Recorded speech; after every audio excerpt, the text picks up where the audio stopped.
It's time to renew my PT license. I can't believe 2 years gone, just like that. Every 2 years, we need 30 CEUs, continuing education units, basically hours, to renew our license.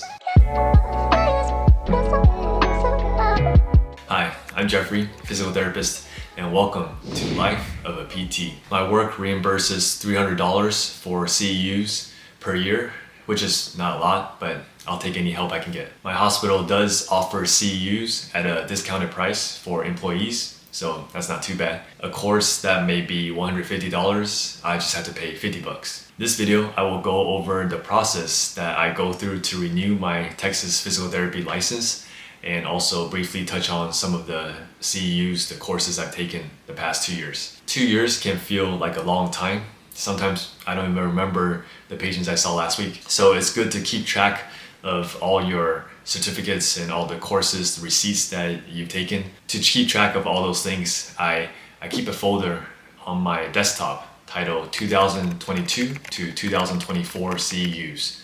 So anytime I complete a course, I put the certificate in there, and also any receipts, any information that I need, I just put it in that folder. This is the Texas PT Board's website, and it has instructions on how to enter the CC, the activity credits. The Texas JAM, Jurisprudence Law Exam, and the Human Trafficking Prevention courses are required.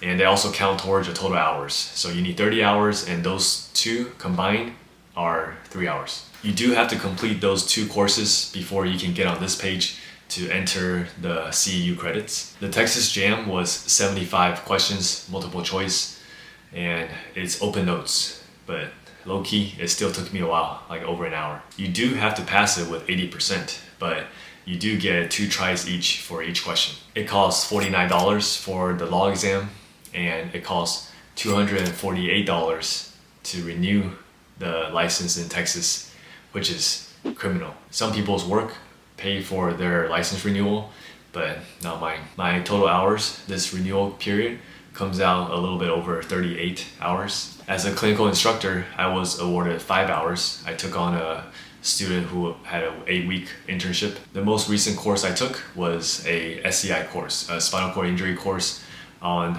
the management of the neurogenic bowel and bladder after injury. I've treated many SCI patients in my clinic, but because I am outpatient, a lot of the patients that come to me, they are already pretty independent with their bowel and bladder program. Also, because I am an outpatient, I wasn't fully aware of what that really consists of. After a spinal cord injury, patients may lose their control of their bowel and bladder, their ability to use the restroom. They may not feel their bladder getting full or have the urge to go. The bowel and bladder program is for the patients to be consistent with their schedule in order to allow them to pee and poop, and also to help prevent any accidents. For pooping, depending on their level of function, they may have to use adaptive equipment to reach their anus so they can stimulate it for poop to come out.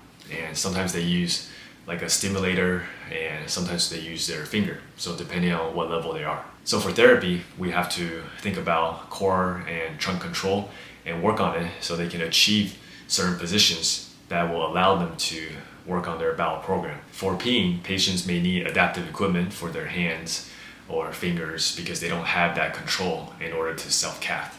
So placing the catheter into the hole of their penis. Pooping and peeing are things that we take for granted every day, but that may not be the case for someone with a SCI, a spinal cord injury. This course gave me a glimpse of what those patients have to go through, and it's definitely not easy. Next course on the list is adaptive yoga. I chose this course because I was interested to see how yoga can be applied to the neuro population, which is the main population that I treat. So the populations include multiple sclerosis, Parkinson's, SCI, spinal cord injury patients, and amputees, which are all populations that I see in the clinic very commonly, and stroke, of course. The course came with this book, which was very helpful.